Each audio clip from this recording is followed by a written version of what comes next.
Tishri, avec Midreshet Yehuda Manitou et Lilmod.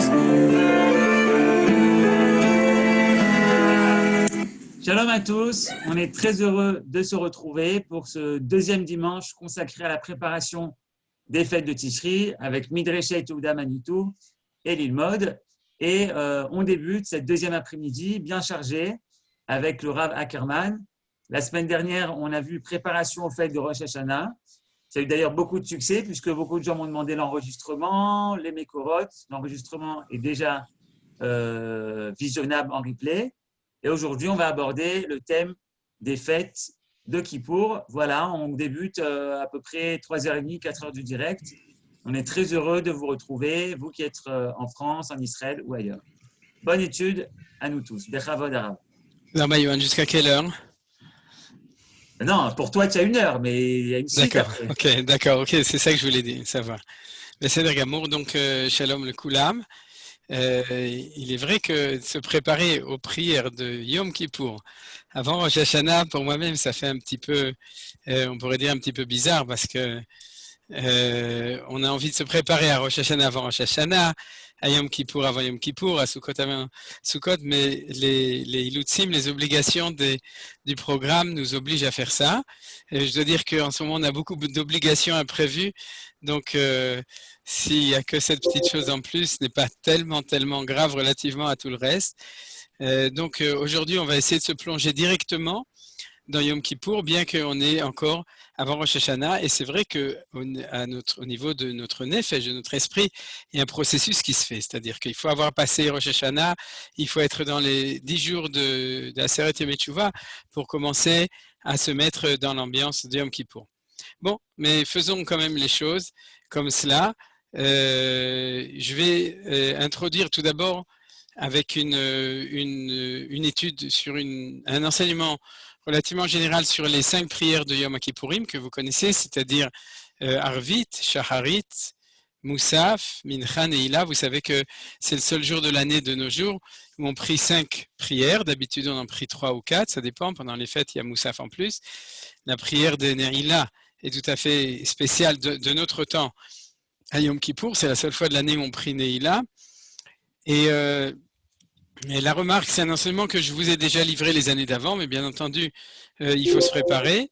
C'est l'enseignement des kabbalistes sur l'obligation de jeûner pendant le jour de Yom Kippour. Comme vous savez, c'est le seul jour de l'année où nous avons une mitzvah de la Torah de jeûner, puisque tous les autres jours sont des institutions des Chachamim suite à la destruction du temple en général, les autres jeûnes.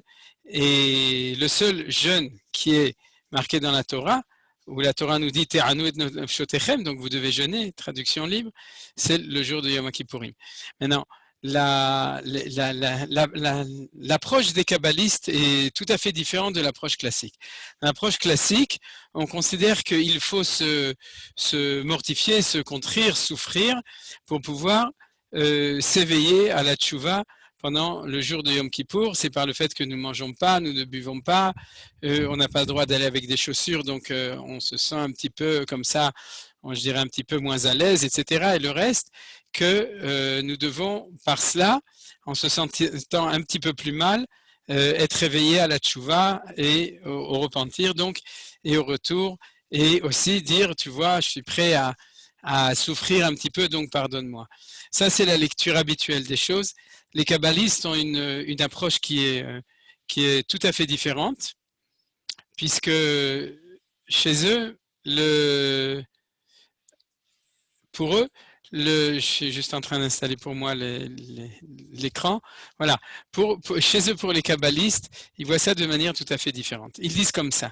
Ils disent que, en fait, il faut partir du principe, et c'est un principe que Manitou utilisait très souvent, que en fait notre relation vis-à-vis de Akadosh Baruch Hu, elle passe aussi par la nourriture, le manger, le boire, c'est-à-dire qu'en fait on est lié à la vie par le fait de manger de manière générale et de boire, c'est ce que j'ai dit, et que le jour de Yom Kippour, en fait, on a l'occasion de pouvoir avoir une relation beaucoup plus haute et beaucoup plus directe avec Akadosh Baruch Hu.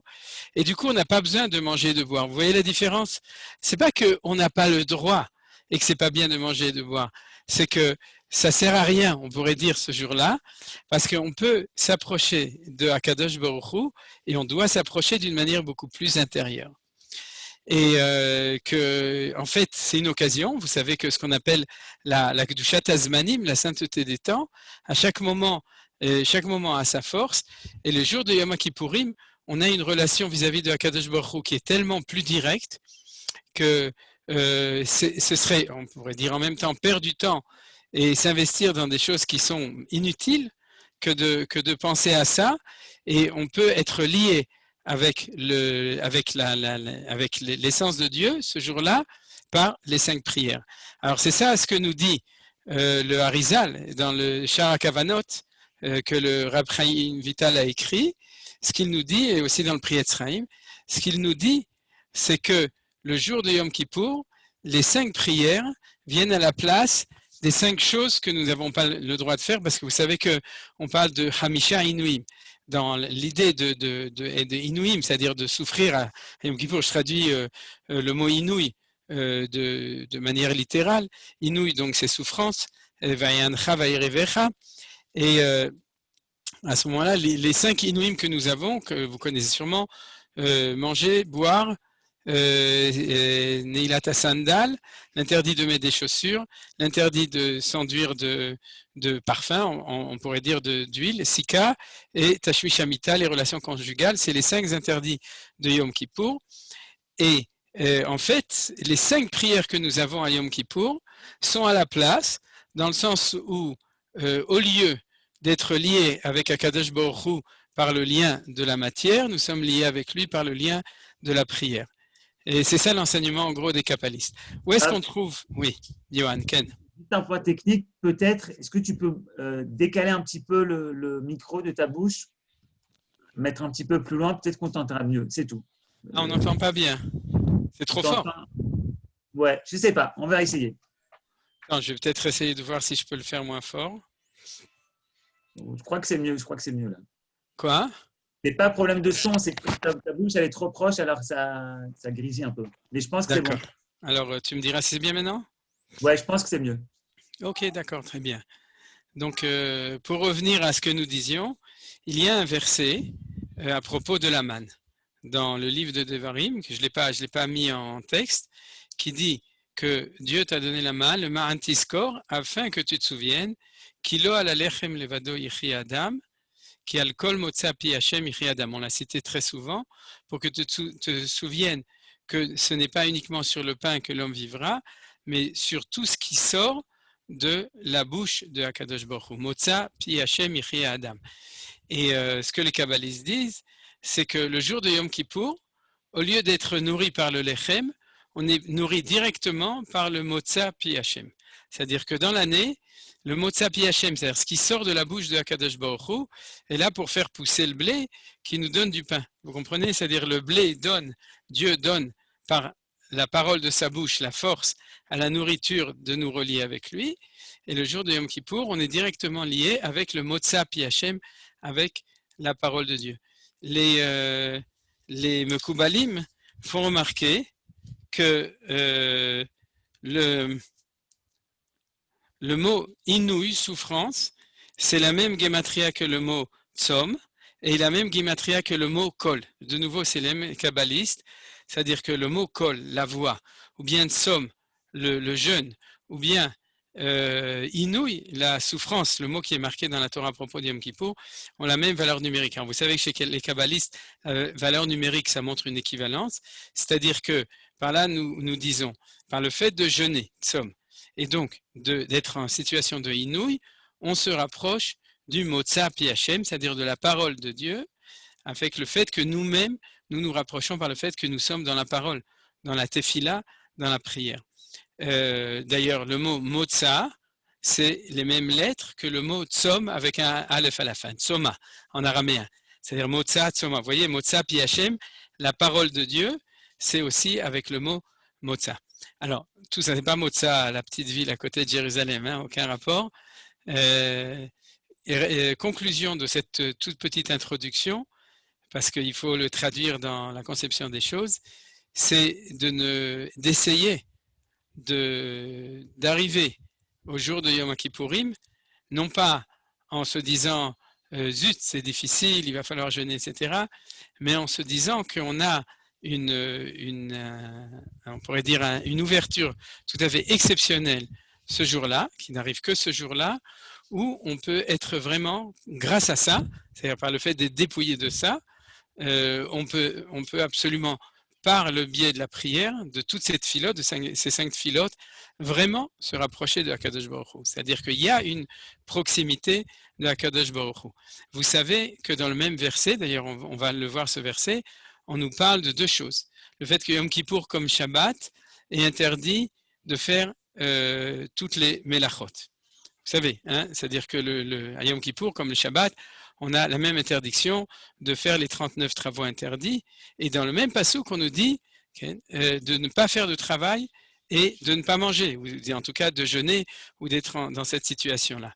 Alors, selon les kabbalistes, les choses, elles sont très claires. C'est-à-dire que de même, si vous prenez l'exemple du Shabbat, et Yom Kippour s'appelle Shabbat, Shabbaton. Donc, le Shabbat des Shabbatot. Pourquoi? Parce que tous les Shabbats, on découvre Akadosh Baruch Hu dans sa présence par le fait qu'on n'a pas besoin d'être dans le monde de l'action, du travail, de la construction pour arriver à lui. Et au contraire, si on enlève tout ça, alors ça nous permet de dégager la relation vis-à-vis de Akadosh Baruch Hu. Ça, c'est tous les Shabbatot. Et le jour de Yom Kippour, on a la même chose par le fait que d'un côté, on ne fait pas de travail, et d'un autre côté, on ne fait pas non plus du travail de manger, de boire, etc. C'est-à-dire on est libéré de tout ça, comme le jour de Shabbat où on est libéré des fardeaux du travail pour pouvoir arriver à un niveau supérieur qui est en relation avec Akadosh Baruch Hu. Alors à Yom Kippour, Shabbat, Shabbaton, 2 étages, le Shabbat comme toute l'année au niveau des Melachot, et le Shabbaton spécifique de Yom Kippour qui est celui aussi de se libérer non pas des travaux, mais on pourrait dire de besoins fondamentaux de l'homme, de se nourrir, de boire, de manger, etc. Tout ça, une journée par an, on peut arriver à un niveau supérieur. C'est pour ça que ça s'appelle Shabbat Shabbaton. Alors, si on arrive à y penser, ça nous permet d'arriver dans la tfila d'une manière, j'espère, un petit peu différente. Hein. C'est-à-dire que de se dire que la prière, la tfila de Yom Kippourim, c'est un temps tout à fait privilégié de relation avec Akadosh Baruch Hu. Maintenant, je vais passer à une des marchavot, une des pensées essentielles que j'ai cette année, et je pense qu'on l'aura tous chacun un petit peu chez lui, c'est que maintenant on est ensemble, on est dans le Zoom, on peut sourire, etc. Mais je m'imagine que, d'abord, on ne sait pas comment ce sera Yom Kippour, je parle à propos des décisions de Seger, etc. Mais apparemment, d'après ce qui est prévu maintenant, il va y avoir un Seger de Rosh Hashanah jusqu'à Sukkot, c'est-à-dire Aseret Yemei Teshuvah, ça va être Aseret Yemei Seger, et Rosh Hashanah et Yom Kippour. Donc, les gens doivent se demander comment est-ce que cette année, je vais faire Yom Kippour. Heureusement, Akadosh Baruch Hu nous a donné de l'entraînement, puisque déjà à Pessah, on était dans la même paracha. Et c'était d'ailleurs, à mon avis, pire à Pessah, puisqu'on était vraiment complètement enfermés. À mon avis, Bezrat Hashem, ce ne sera pas exactement la même chose. Mais chacun, avec son équation personnelle, cette année, malgré tout, je pense que je pense. Nous savons que ce ne sera pas un Yom Kippour comme toutes les autres années. Manishtana Yom Kippour Zemi Yom Kippourim Acherim. Rosh Hashanah, Yom Kippour, ce sera sûrement pas avec la famille, les gens avec qui on a l'habitude de le faire. Pour beaucoup, ce sera sans minyan. Et même pour ceux avec qui ce sera un minyan, ce ne sera pas la même chose que chaque année, puisque ce sera vraiment autrement en dehors des synagogues, pour la plupart avec des petits minyanim, etc. La qualité et la quantité vont souvent ensemble, la ferveur, l'élévation. Et c'est un petit peu à cela que je pensais quand j'ai décidé de préparer ce cours, c'est-à-dire pas seulement faire un cours d'explication, mais essayer de réfléchir comment donner à chacun de vous, de nous, de moi, un renforcement, je dirais, ou un peu des forces, un peu d'encouragement pour se dire d'accord, la situation telle qu'elle est. Vous savez que je crois que une des moralités les plus importantes de cette année, c'est Zeu Ashir Asamer Bechelko, c'est-à-dire de savoir voir avec ce qu'on a, d'être satisfait avec ce qu'on a, parce que sinon, on a de quoi, surtout dans des moments comme ça, et dans plein de moments, je sais, et je comprends, depuis 6 mois, presque tout le temps, mais dans les grands moments comme les moments de fête, où il y a toujours une aspiration à des retrouvailles familiales, à des coutumes, à des communautés, à retrouver les airs de l'enfance, à retrouver un petit peu ce qui nous permet de s'élever. Cette année, on va être obligé chacun de faire beaucoup de Samer Bechelko, c'est-à-dire de se dire Baruch Hashem que nous avons ce que nous avons, et Bezrat Hashem le Shana Abba, l'année prochaine, Birushalayim Abdouya, les choses y seront beaucoup mieux.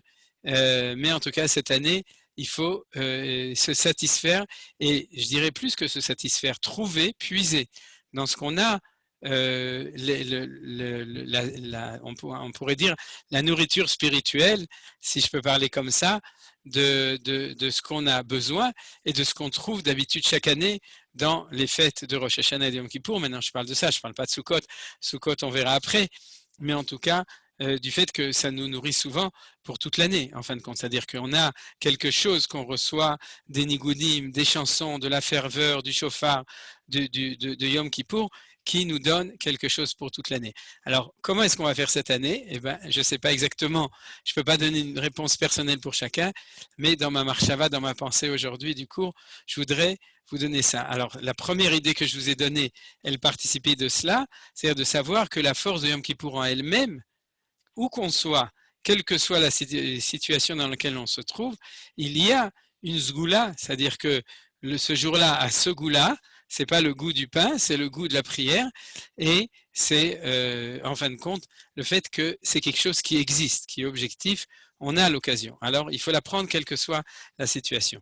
Alors regardez, on va maintenant un petit peu parler de manière peut-être assez simple de la structure des prières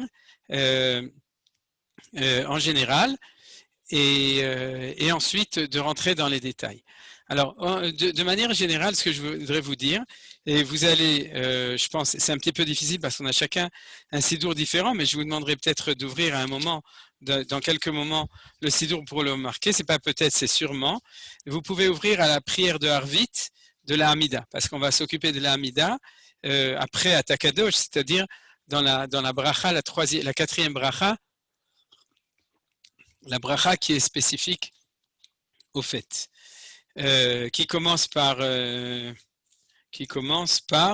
Ata Bechartanu Mikol Amim. Vous pouvez l'ouvrir aussi à Shacharit, à Mincha ou à Neila. Vous verrez que c'est le même texte, c'est à Kamoussaf ou c'est différent. Donc, quelle que soit la prière, mais je préférais que vous l'ouvriez à Arvit parce que je vais aussi, après, on va regarder quelques passages qui sont plus spécifiques à Arvit. Alors, une première remarque très importante, c'est que le thème essentiel, on pourrait dire, de la prière de Yom Kippour, c'est ce qu'on appelle les vidouim. Le vidouille, vous le savez, c'est le fait de prononcer Hacham nu baganu gazalnu, c'est-à-dire de reconnaître nos fautes et de demander à Kadosh Baruch Hu de nous pardonner. Vous êtes d'accord avec moi que c'est le thème essentiel. Là-dessus, tout d'abord, il y a différents vidouim. Vidouille, ça ne vient pas du mot vidange en français, c'est-à-dire qu'on vide son cœur pour dire tout ce qu'on a fait. Le mot vidouille, c'est un mot hébreu, et il vient du mot leitvadot, ça vient du mot lehodot, c'est-à-dire reconnaître quelque chose, et dans ce cas-là, c'est reconnaître nos fautes, et même de manière générale, puisqu'on dit Hacham nous au pluriel, c'est de parler de nous en particulier, mais inscrit dans le cadre du peuple juif de manière générale. Et il y a plusieurs vidouim. Maintenant, là, il y a une différence entre Ashkenazim et Sfaradim. Et ici, nous sommes un public qui est mélangé. Autant d'Ashkenazim de Sfaradim, je dois reconnaître que je connais mieux le Nusach Ashkenaz que le Nusach Sfarad, parce qu'à Yom Kippour, en général, chacun prie dans son Nusach à lui. Je vais quand même essayer de donner des points qui sont communs à tout le monde.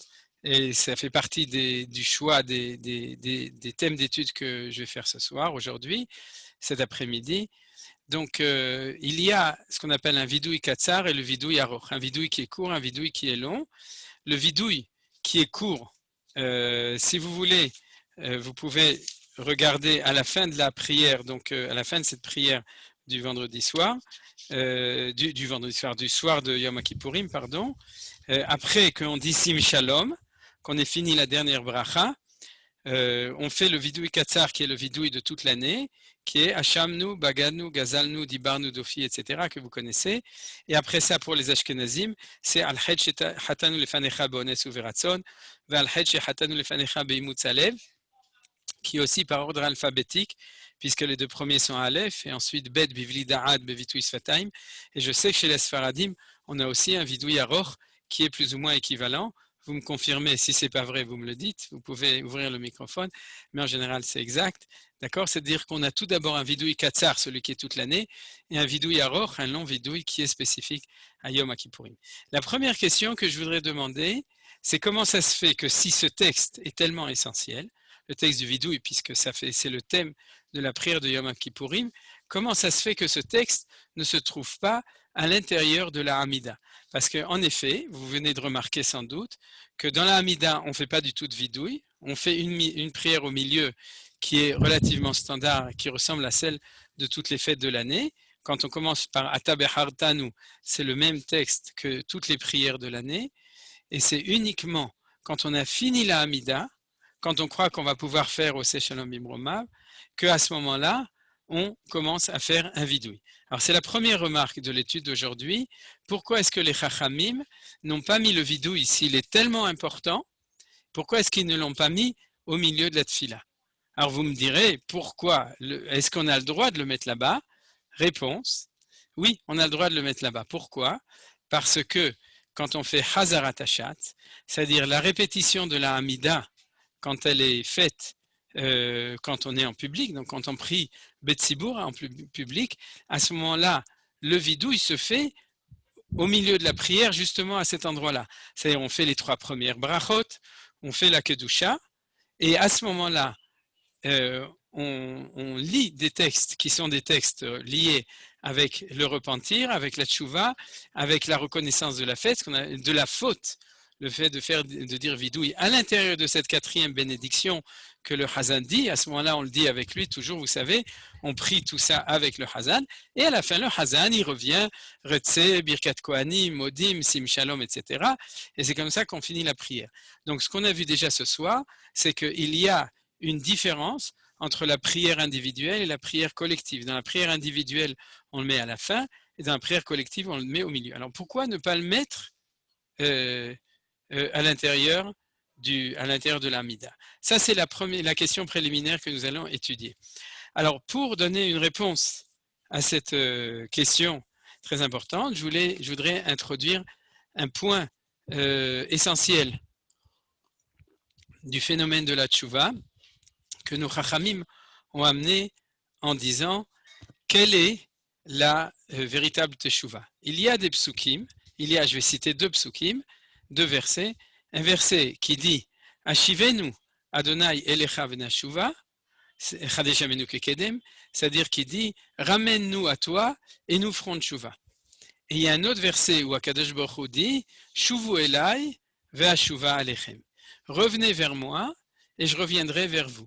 Et la Gemara demande quelle est la véritable, l'option réelle. C'est-à-dire, la première option, c'est que nous demandons à Kadosh Baruch Hu de nous ramener vers lui, et à ce moment-là, on lui promet qu'on fera tchouva. C'est-à-dire, on lui dit, commence-toi, d'accord? C'est-à-dire, fais quelque chose pour nous éveiller, et à ce moment-là, on te promet, on va faire tchouva. Mais on n'a pas la force, ou on est trop loin, ou on n'a pas la motivation, ou on n'a pas la connaissance pour faire teshuva soi-même, on n'a pas assez de volonté. Donc, fais-toi, tout d'abord, commence. C'est le pasuk Ashivenu Hashem Elecha Venashuva.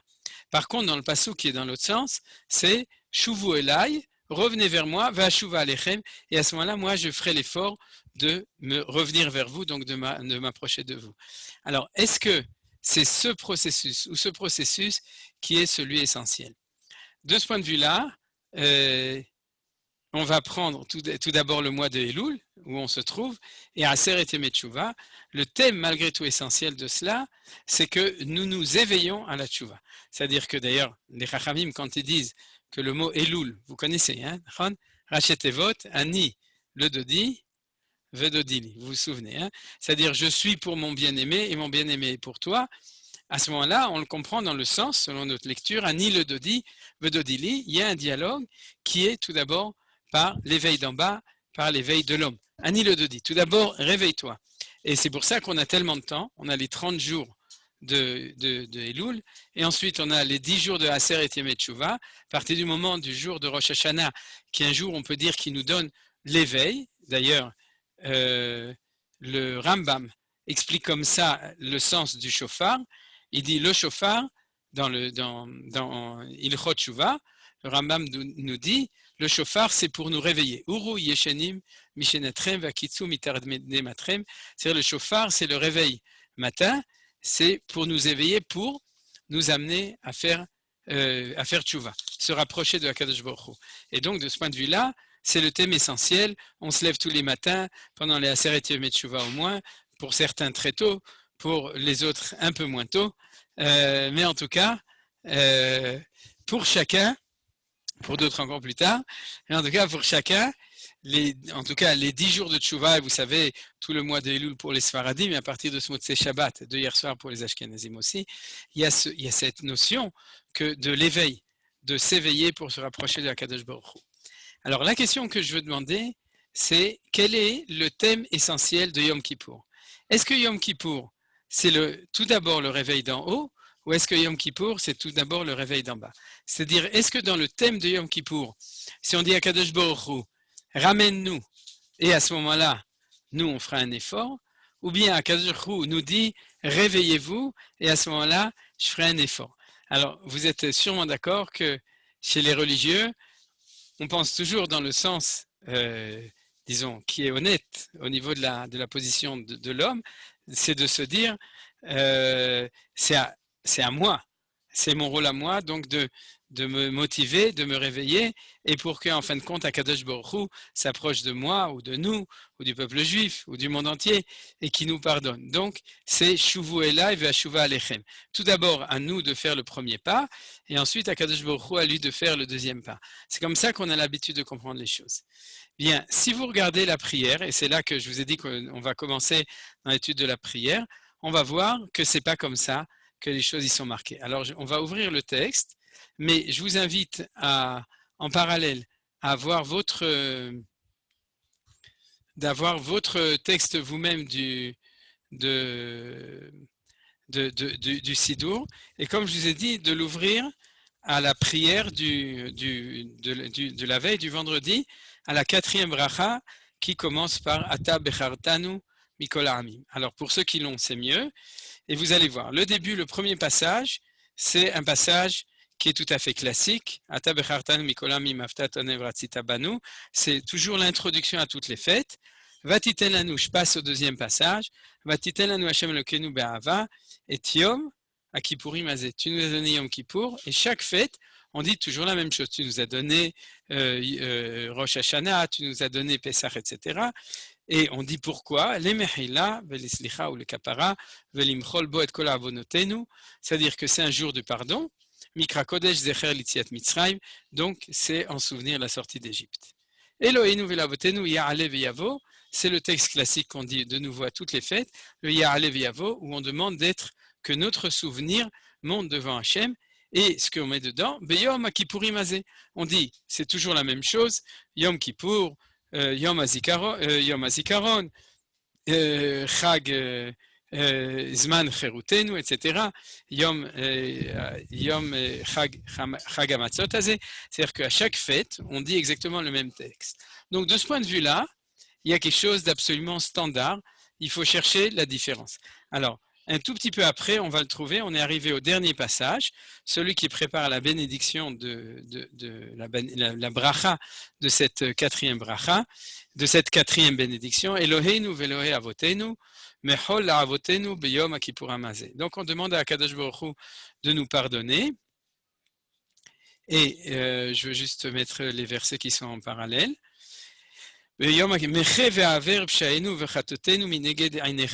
Donc, pardonne-nous de toute notre faute qui ne soit pas devant tes yeux, qui ne soit pas, qu'amour comme il est marqué. Et regardez, ici, il y a une citation de 3 versets Et après les 3 versets, on revient au texte habituel.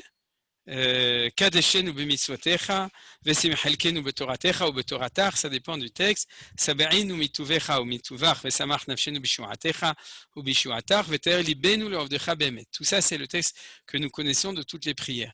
Donc, en fait, ce qu'on a de tout à fait précis, de tout à fait spécifique, c'est 3 versets. Alors, regardons ces 3 versets. Le premier, je les lis, chez Nehemar, Ka'amur. J'espère que vous les avez, sinon, de toute façon, vous les avez aussi sur le screen ici, c'est-à-dire que sur le texte que j'ai cité, excusez-moi, je vais uniquement mettre selon l'ordre.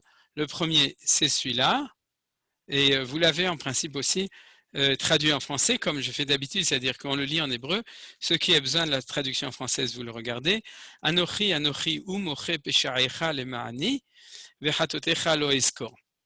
Enfin, est-ce que ce verset, elle parle de l'éveil de la conscience du juif pour qu'il fasse tchouva?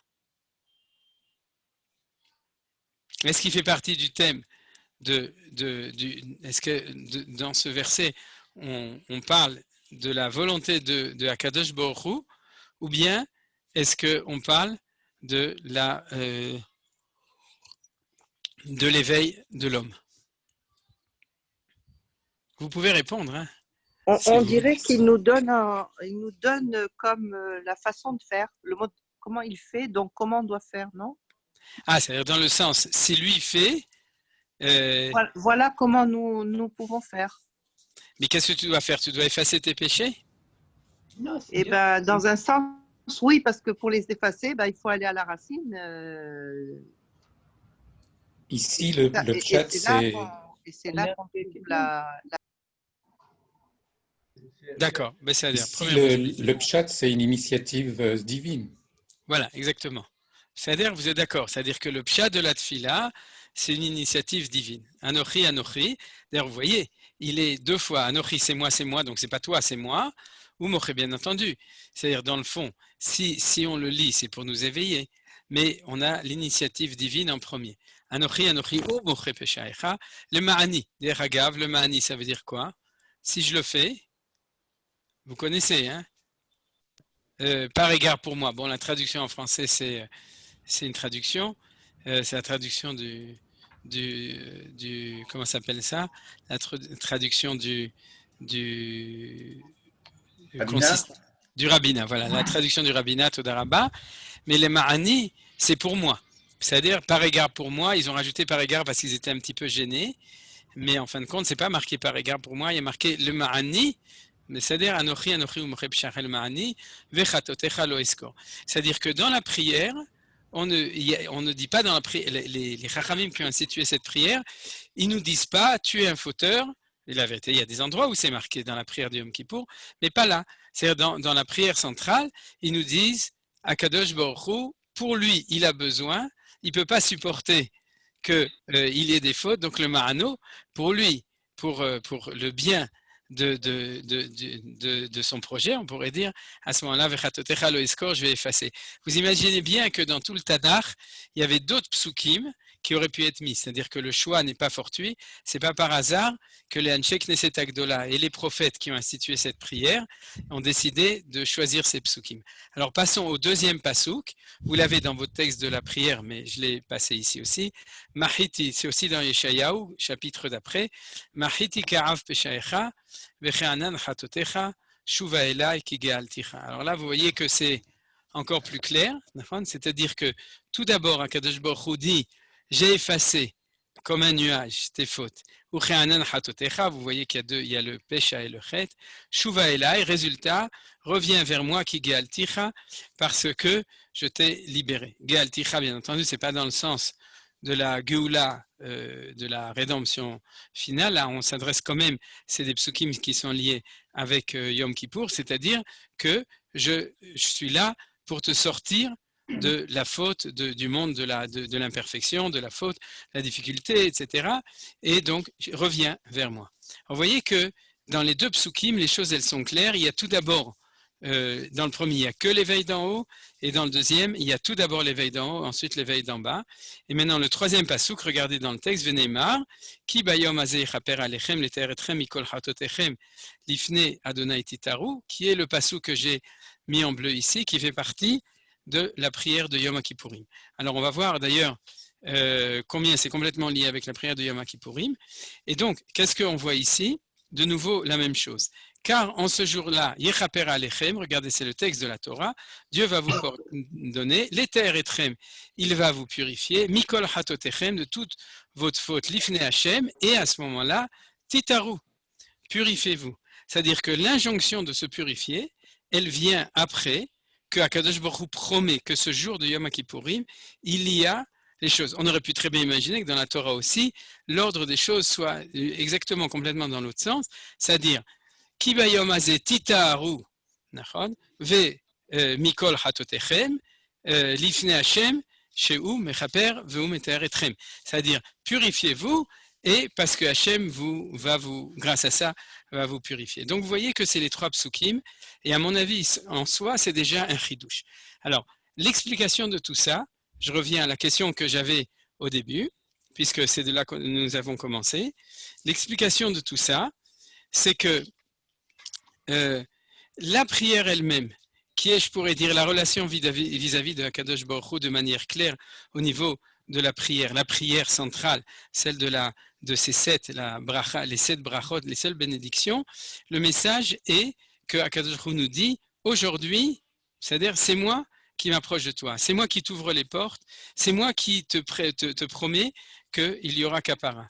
Et en fin de compte, vous comprenez très bien que c'est grâce à ça qu'après la tfila, on peut faire le vidouille. C'est-à-dire il faut penser dans l'autre sens. Il faut tout d'abord penser positivement qu'Akadosh Baruch Hu nous ouvre des portes, qu'Akadosh Baruch Hu est là et qu'Akadosh Baruch Hu nous fait une déclaration d'amour, une déclaration de pardon, vous voyez, et c'est ça qu'on a lu à l'intérieur de la Hamida, c'est-à-dire dans la prière, dans toute sa puissance. Et une fois qu'on a dit ça, alors à la fin de la tfila, on peut dire, tu sais, Akadosh Baruch Hu à propos, c'est-à-dire parce que quand nous faisons, vous pouvez regarder dans le texte, une fois qu'on a fini Sim Shalom, c'est-à-dire qu'on a fini la prière, on est un petit peu dans un petit dialogue de nous vis-à-vis de lui, et à ce moment-là, personnellement, et à ce moment-là, on lui dit, tu sais, à propos, j'ai fait ça, j'ai fait ça, j'ai fait ça. C'est-à-dire que pour pouvoir, il y a deux solutions. Ou bien de dire que pour que Dieu nous pardonne, il faut qu'on soit capable de reconnaître nos fautes et de faire ce qu'on appelle un cheshbon nefesh, c'est-à-dire de faire, ou bien on peut dire dans l'autre direction, c'est que c'est parce que nous savons maintenant que nous sommes devant Akadosh Baruch Hu, et que Akadosh Baruch Hu est proche de nous et prêt, que du coup on retire le courage de pouvoir être capable de faire les choses. Et je crois que ça c'est ce que je vous disais au début, c'est le premier point de l'enseignement d'aujourd'hui. Vous pouvez être là où vous êtes, dans la situation où vous êtes. Le Yom Kippour, c'est Yom Kippour. C'est-à-dire que vous pouvez être tout seul dans votre chambre, ou par volonté. Oui, bien sûr, une seconde, je finis juste la phrase. Ou bien par volonté, mais c'est sûrement pas par volonté, mais par force des choses, et se dire, ben alors j'ai pas de Yom Kippour, parce qu'il n'y a pas de Tzibour, parce que j'ai pas ma prière, parce que j'ai pas mes airs habituels. Non. Akadosh Baruch Hu vous a ouvert les portes dans la Hamida. Il vous l'a dit, c'est ce qu'on a dit au milieu de l'Amida, donc à la fin de l'Amida, vous pouvez aussi vous ouvrir la bouche, je dirais, pour pouvoir lui dire ce que vous avez à lui dire. Oui, question. S'il vous plaît, qu'est-ce que ça veut dire exactement Ichaper? Qu'est-ce que vous avez Ichaper? Oui. Ah ouais. Alors, le mot kapara, en gros, c'est une bonne question. Vous demandez à propos d'ici, d'accord? Oui. Il y a différents sens à ce mot, le mot kapara. Disons que comme ça, la notion de kapara, c'est la notion un petit peu d'ailleurs aussi de l'étaer et très ici de purifier. Yechaper, c'est nettoyer. C'est-à-dire l'étaer, c'est encore plus parce qu'il y a la notion de tahara, c'est une notion de purification. Mais l'échaper, en gros, nos sages nous le disent, c'est nettoyer. C'est-à-dire qu'en fin de compte, on se traîne pendant toute l'année avec plein de choses. Et je voudrais peut-être tirer un enseignement, je ne me souviens plus, je pense que ça vient entre autres du Tanya, du Baal HaTanya, mais ça apparaît aussi dans d'autres textes. Il y a la notion de slicha et la notion de kapara. Lorsque quelqu'un il fait tchouva, il est pardonné. C'est-à-dire la notion de slicha, il est pardonné immédiatement. C'est-à-dire le fait même que toi-même, tu as décidé de changer d'avis, d'arrêter avec ce que tu fais de mal et de décider de prendre une autre direction, à ce moment-là, la notion de slicha, du pardon de Akadosh Baruch Hu.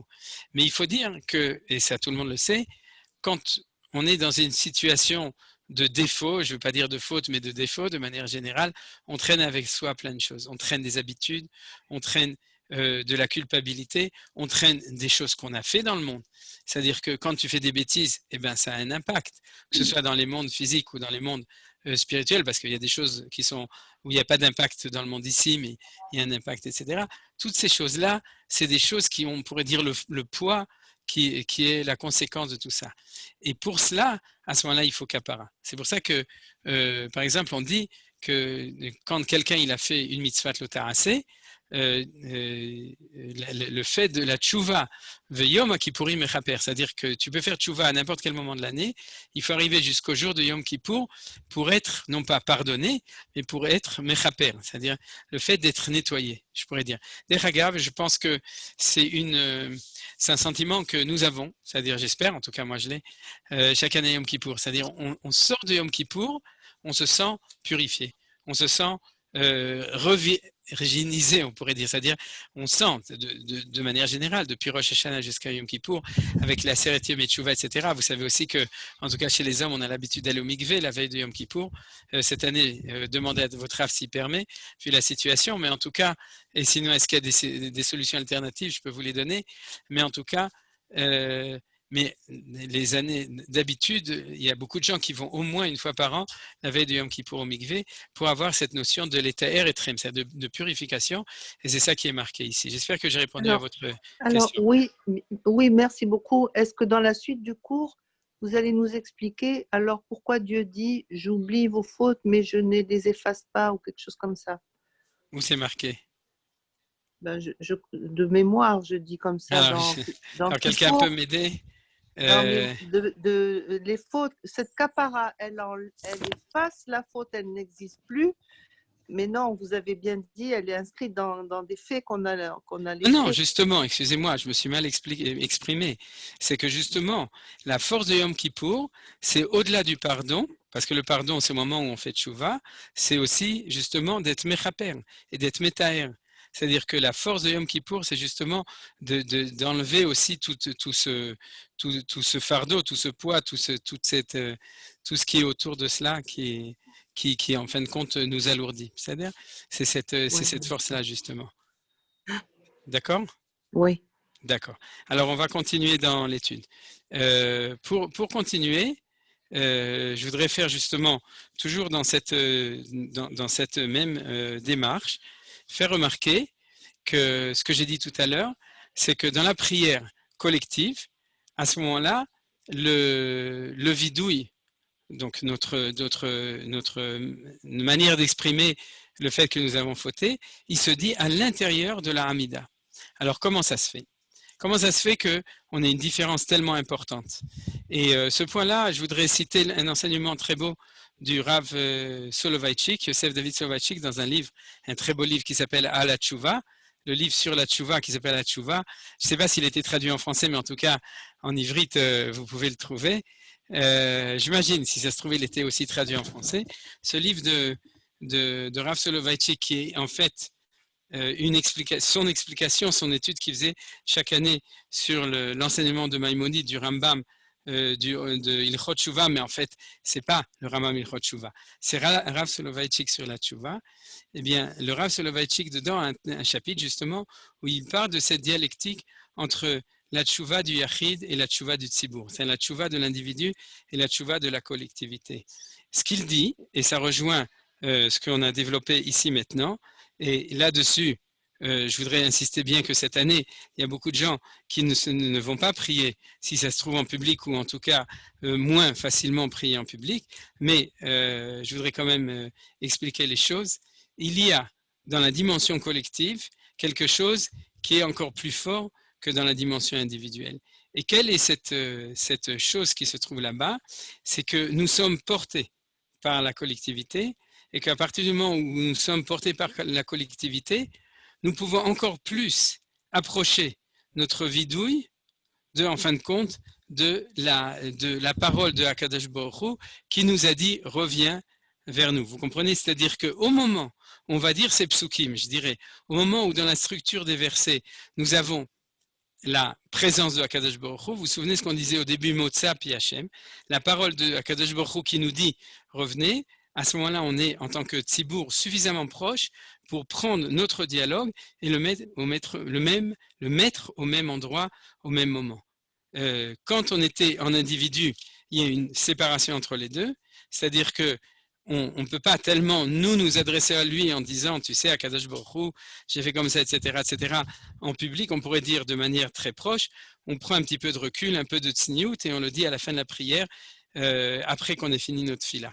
Par contre, quand on prie Betsibour, à ce moment-là, nous dit le Rav Soloveitchik, il nous dit, à ce moment-là, la force du Tsibour fait que nous sommes à proximité de Akadosh Baruch Hu, complètement, suffisamment, pour pouvoir dire les choses directement, on pourrait dire de manière optimiste, en sachant, on est sûr que tu vas nous pardonner, parce que tu viens de le dire.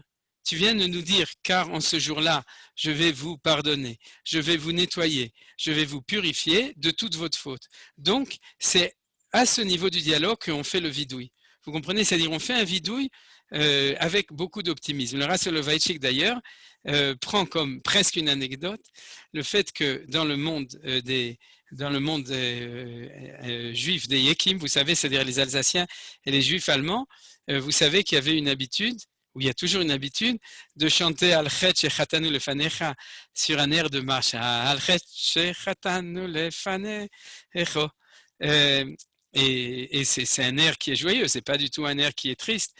Et il dit que quand on fait la Chazarat Hashatz, en fin de compte, on a on pourrait dire une force de la présence de Akadosh Baruch Hu qui nous a promis qu'il va nous pardonner avant de commencer de faire les vidouim, qui nous permet même de le chanter. C'est l'habitude des Juifs ashkénazes dans le monde ashkénaze, alsacien et allemand, mais qui exprime ce fait que c'est comme ça. Alors, je vais rajouter là-dessus quelques points importants. Si vous voulez à ce moment-là passer et là, je suis désolé, je vais prendre comme référence le rite ashkénaze, mais pour les Sfaradim, en principe, c'est la même chose. Vous savez quoi, je vais le citer par oral, comme ça, ce sera plus simple pour tout le monde. Vous le retrouverez tout seul dans votre sidour. Le vendredi soir, après cela, quand on fait une forme de Chazarat Hashatz, il n'y a pas une vraie, mais on fait, et dans la journée, on fait une vraie Chazarat Hashatz, on chante des piyutim, des très beaux piyutim chez les Ashkenazim, j'imagine que c'est les Sfaradim aussi, qui naît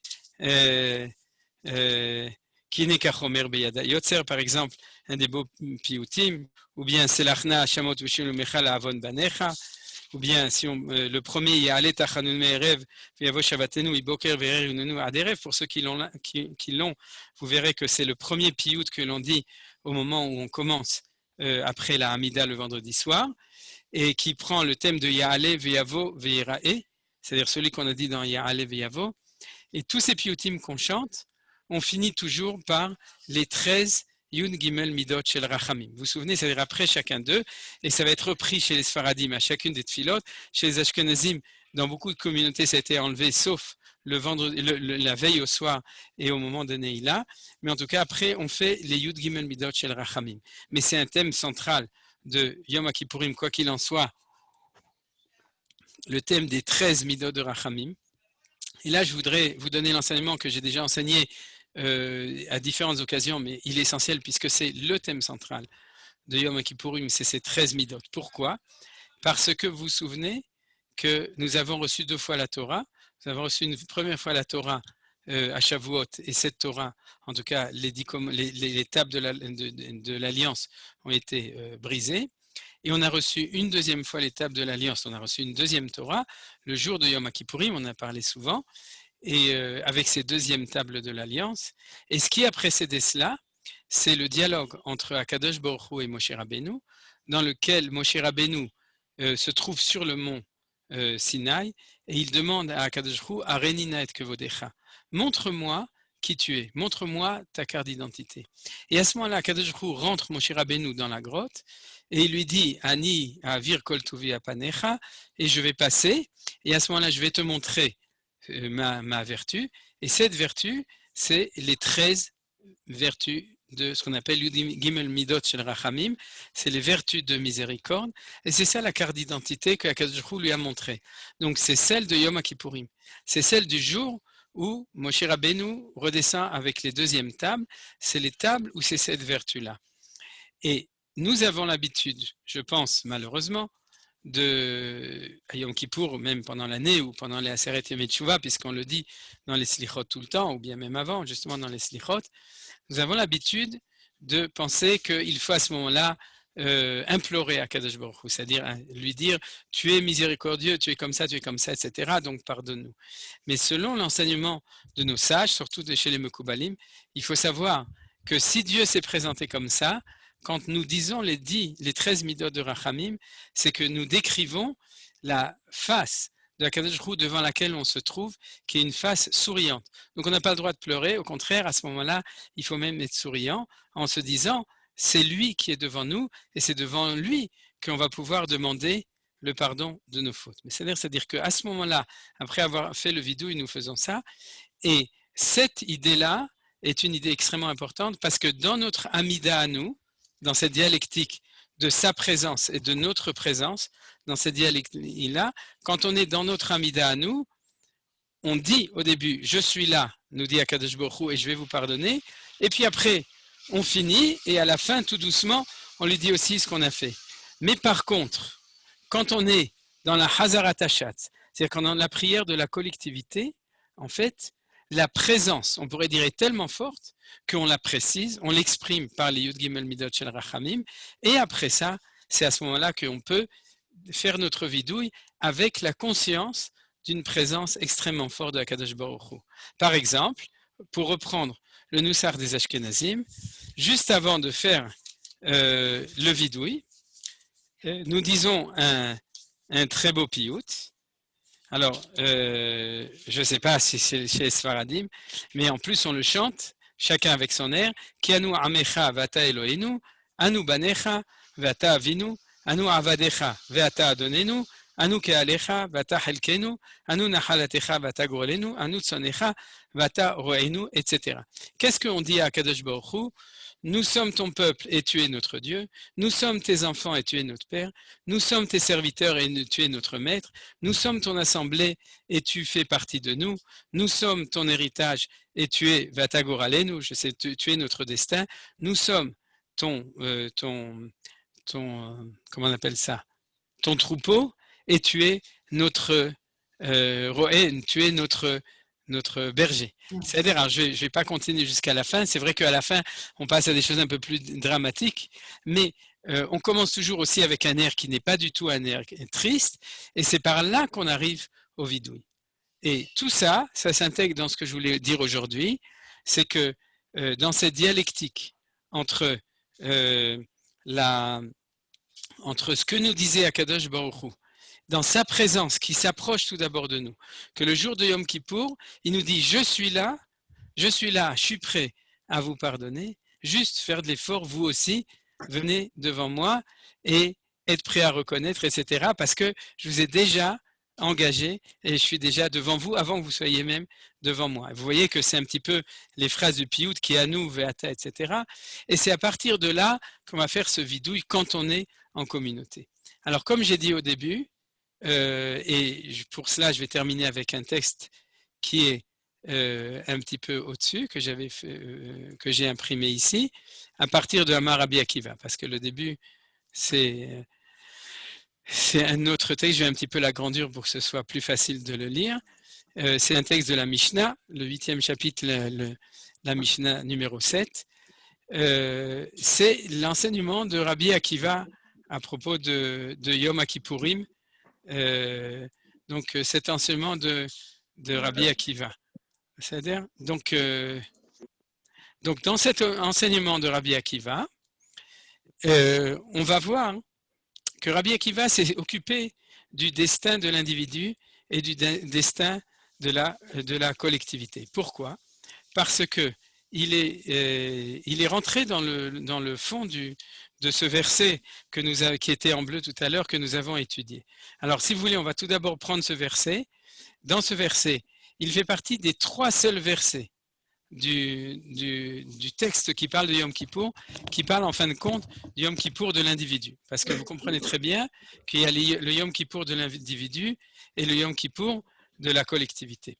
Et le Yom Kippour de la collectivité, c'est des dizaines de psukim qui s'occupent de tout le rite qui se faisait au temple avec les Seir l'Azazel et Seir l'Hachem, les 2 boucs, celui qui allait à Azazel et celui qui allait à l'intérieur du Kodesh HaKodashim, qui était offert son sang, en tout cas à l'intérieur du Kodesh HaKodashim. Et puis à la fin de tout ça, on a 3 versets que vous voyez ici qui nous disent, vous pouvez le lire en vitesse en français ou en ivrite, qui nous disent que Vaïta lachem le chukat olam, c'est-à-dire dans toutes les générations, y compris quand il n'y a pas de temple, à ce moment-là, kol ha'ezrach lotasua ezrach vager ager tochachem, c'est-à-dire ce qui s'adresse à chacun, et à ce moment-là, on a ce verset central qui est ki bayom hazeh, qu'on lit d'ailleurs, qu'on répète plein de fois à Yom Kippour, surtout même dans la Avoda de Yom Kippourim, ki bayom hazeh yichaper alechem l'eterem mikol chatotechem lifne Adonai titaru. Et le point central, c'est le Lifnei Hachem, c'est-à-dire qu'on est devant Hachem. À l'époque du temple, on était devant Hachem parce que le Kohen Gadol rentrait à l'intérieur du Kodesh HaKodashim. C'est-à-dire qu'il y avait une rencontre qui était réelle entre Akadosh Baruch Hu et le peuple juif par l'intermédiaire du grand prêtre au moment où il rentrait à l'intérieur du Kodesh HaKodashim.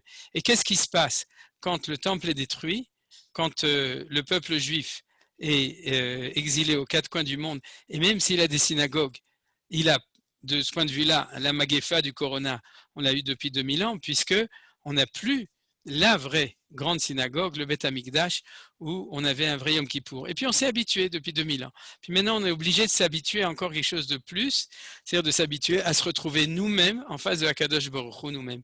Eh bien, Rabbi Akiva s'est occupé de ça, c'est ça que nous dit Rav Soloveitchik. Rabbi Akiva était juste après la destruction du temple.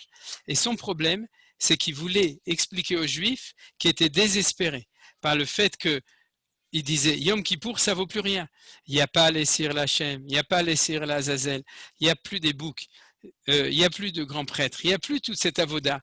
Donc Dieu ne va jamais nous pardonner. Et puis à quoi ça sert? Est-ce qu'une synagogue, ça vaut quelque chose? Est-ce que nos prières avec nos sidurim, ça vaut quelque chose? Et à ce moment, Rabbi Akiva est venu et il a dit comme ça. Amar Rabbi Akiva, Ashrechem Israël, soyez heureux Israël, Ifnemi atem metaharim Umi metaher etrem, devant qui vous êtes purifiés et qui vous purifie, Avichem sheba shamayim, votre Père qui est au ciel. Et de quel pasouk il parle? Il parle du pasouk qui est ici au début du pasouk. Mikol chatotechem lifnei Hashem titaru, de toute votre faute, devant Hashem vous allez être purifiés. Et il amène 2 psukim, Shenemar, comme il est marqué. C'est un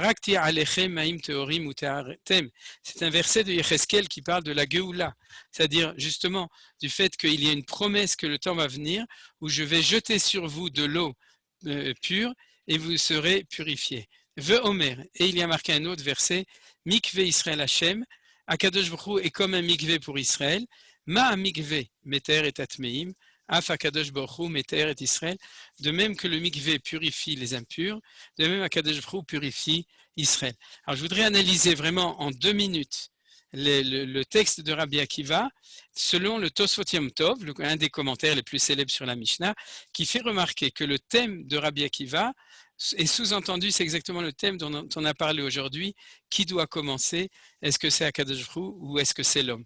Et il dit comme ça, soyez heureux Israël, devant qui vous purifiez et qui vous purifie. Vous voyez qu'il y a les 2. C'est-à-dire, c'est vous qui vous purifiez, mais c'est Akadosh Baruch Hu qui vous purifie. Donc, qui est-ce qui fait ça? C'est Akadosh Baruch Hu, dans un mouvement qui vient de vous ou dans un mouvement qui vient de lui. Pourquoi? Parce que dans le premier verset de Yecheskel, qui parle du fait qui parle d'être purifié par une eau qui est comme celle de la vache rousse, qui est mise sur nous, à ce moment-là, le mouvement, c'est que Akadosh Baruch Hu promet, d'ailleurs c'est tout à fait Matim, ça va avec l'esprit du livre de Yecheskel, c'est que c'est la purification d'en haut. C'est que Dieu va jeter de l'eau sur nous et à ce moment-là, il va être purifié. C'est Akadosh Baruch Hu qui va nous ramener à lui, qui va nous ramener en Israël, d'ailleurs dit Yecheskel, qui va nous ramener à la Torah, qui va nous ramener à notre authenticité et à ce moment-là, on sera purifié. À ce moment-là, quand Rabbi Akiva amène ce pasouk, c'est pour sous-entendre qu'une première lecture, c'est celle du pshat du pasouk. Le pshat du pasouk dans la Torah, c'est Ki bayom azeh chaper alechem leteretrem mikol chatotechem lifnei Hashem titaru, c'est que c'est lui qui commence et à ce moment-là, on va être purifié. Ve Omer, par contre, dans le deuxième pasouk, mikve Israël Hashem, vous savez que dans un mikve, si on ne rentre pas dedans, on n'est pas purifié. On ne peut pas attendre que la pluie tombe sur nous et qu'il y ait un mikvé. Il faut se plonger dedans et pas stam se plonger dedans, se mettre complètement dedans. Alors donc, dans ce pasouk-là, Rabbi Akiva sous-entend qu'il faut que tu fasses l'effort, que tu sois capable de faire l'effort de te plonger dans la pureté, on pourrait dire dans la présence, dans le fait de retourner vers Akadosh Baruch Hu, et à ce moment-là, Af Akadosh Baruch Hu Meter d'Israël, Akadosh Baruch Hu va nous purifier. Puisque Rabbi Akiva a donné ces deux enseignements sur le pasouk, à ce moment-là, cela veut nous dire que les deux options sont ouvertes d'après Rabbi Akiva. Ou bien l'option de lire le pasouk du début à la fin, je reviens à ce pasouk qui est dans la Torah, ou bien de le lire de la fin au début. Si on le lit de la fin au début, on est dans l'option mikvé, titaru lifnei Hashem, et à ce moment-là, Akadosh Baruch Hu va vous pardonner. Si jamais on le lit du début jusqu'à la fin, à ce moment-là, on est dans le sens de Akadosh Baruch Hu s'approche de nous et nous on s'approche de lui. Alors je voudrais terminer complètement cette idée en disant comme ça. Et ça c'est aussi l'idée de Rav Soloveitchik et d'autres. Quand on est dans le temps du Beth Amikdash, on est porté par la collectivité, par la voda du Beth Amikdash, et à ce moment-là le pasouk est exprimé. Ce pasouk, le pasouk 30, il exprime la réalité normale. C'est-à-dire que d'un côté, il y a la Avodat Hashem au Beth Amikdash de la collectivité, et il y a nous en tant qu'individus. Et le Lifnei Hashem qui se trouve là, c'est celle du temple, où il y a la présence de Dieu, où il y a la Shrina qui est là.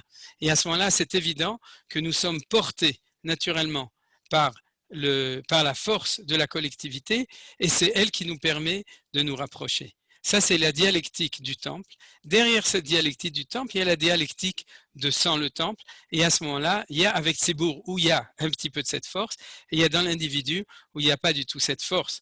Et à ce moment-là, il y a séparation entre la présence de Dieu à l'intérieur de la Mida et notre approche de nous, personnelle, tout à fait individuelle, ou qui est à ce moment-là, qui est séparé et qui est dans notre approche personnelle, qui se trouve à la fin de la Hamida, comme nous l'avons expliqué. Et à ce moment-là, chacun peut le faire d'une manière ou d'une autre, c'est-à-dire est-ce que tu t'approches et à ce moment-là tu vas sentir la présence de Dieu, ou tu t'ouvres à la présence de Dieu, comme j'ai dit au début du cours, par rapport à l'enseignement des Mekoubalim, des Kabbalistes, qui disent que lui, il est là, et que c'est lui qui t'enlève le besoin de manger pour pouvoir prier et pour pouvoir être en dialogue avec lui. Et à ce moment-là, tu es dans le sens de l'origine de ce verset, du sens normal de la collectivité qui te permet, par la conscience positive de la présence de Akadosh Baruch Hu, de dire, eh bien moi aussi j'ai la force de me rapprocher, de dire ce que j'ai fait de pas bien, d'être capable de décider, de changer, de m'améliorer, de faire tchouva.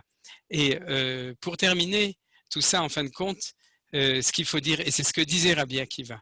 Rabbi Akiva, il disait, Lifnei Hashem titaru, Ashrechem Israël, le Lifnei, c'est Ashrechem Israël Lifnemi Temitarim ou Mi Metaeretrem. C'est-à-dire le mot essentiel, c'était pas le Metaer, mais Lifne Mi. C'est-à-dire devant qui, pour les kabbalistes, le mot Mi, c'est Olam Abina, c'est le monde de la sphira de Bina de Chabad, qui est celle où on se trouve au monde Yom Kippour, et c'est pour ça qu'on n'a pas besoin de manger et pas besoin de boire, parce que d'habitude on est en dessous.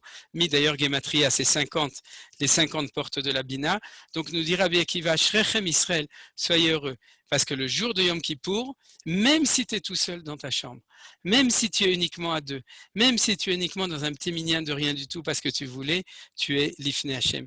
Et notre avoda essentiel de cette année de Yom Kippour, c'est d'être capable de penser à ça, de réfléchir, d'être optimiste, de se dire qu'on est Lifnei Hashem, de savoir qu'on est Lifnei Hashem. Je vais terminer le screen, tu peux mettre la galerie, comme ça on voit tout le monde. Il y a Féméon, de savoir, d'avoir confiance que, comme disait Rabbi Akiva après la destruction du temple, cette année, là où on est, avec nos données à nous et chacun, Bezrat Hashem, d'être capable de se dire, même si on est au Canada, même si on est à Jérusalem, mais on est enfermé tout seul dans sa chambre, malheureusement, c'est des choses qui passent. Et cette année, à Kadosh Baruch Hu, l'Ifnei Hashem, on a notre petit l'Ifnei Hashem. Et je voudrais dire quand même quelque chose d'encore plus fort que ça. Parce que c'est quelque chose qu'on est obligé de dire, sinon on ne serait pas les élèves de Manitou et ce ne serait pas un cours de Midreshet Yehuda. Même si tu es tout seul dans ta chambre, tu n'es pas à Tombouctou, en tout cas pour la plupart des gens qui nous écoutent ici, tu es en Eretz Israël. Et tu fais partie du peuple juif, et le peuple juif, ce n'est pas un mythe. On est antisémite, comme disait Manitou, c'est une réalité. Et le Gora, le destin et le problème du peuple cette année avec cette Magéfa, c'est pas notre problème individuel, c'est le problème du monde et on va prier pour le monde entier parce que l'année dernière, Akadosh Baruch Hu, à Rosh Hashanah Yom Kippour, a décidé que cette année, l'année 5720, Tachap, non, 780, ce serait l'année du Corona. Et s'il a décidé ça, il sait pourquoi, et nous on ne sait pas pourquoi, mais en tout cas il avait décidé l'année dernière à Rosh Hashanah, et on l'a dit, dans Tané Tokef, Mi Chiou Mi Yamut, Mi Bekitzov, à la Medinot Yamer, etc. Et si nous on le vit aujourd'hui en Eretz Israël, et que les décrets et les décisions de nos gouvernants, qu'ils soient bonnes ou mauvaises, je ne parle pas des gouvernants, je parle des décisions, c'est-à-dire, c'est en tout cas, on a la chance de savoir que nous sommes ou nous faisons partie d'un peuple entier. Et même s'il y a moins de gens au Kotel, et même s'il n'y a pas le Beth Amikdash, et même s'il n'y a pas le Harabaït cette année, on est quand même tous ensemble.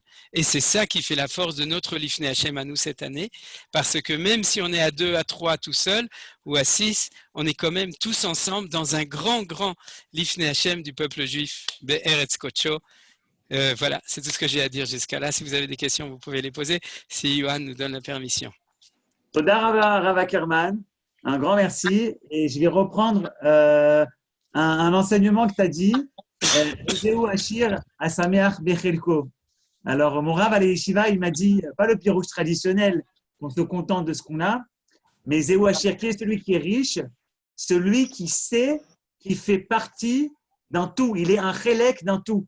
Le fait que je sache que je fais partie du Ham Israël, que moi, je suis un pièce de ce puzzle du Ham Israël, alors je suis content et c'est exactement ce par quoi tu viens de finir. Qui c'est ton Rav? C'est le Rav Glaser qui nous a enseigné. Les questions, Bechavot, chers amis. Dire merci beaucoup, Shana Tova et Kol Tov, et merci beaucoup pour cet encouragement. Alors donc, Shana Tova, Tikatevou, Vetihatemu. Merci beaucoup, Shana Tova.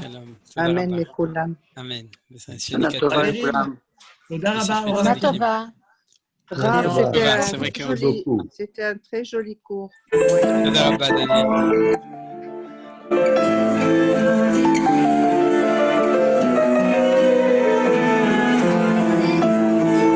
Préparation aux fêtes de Tishri.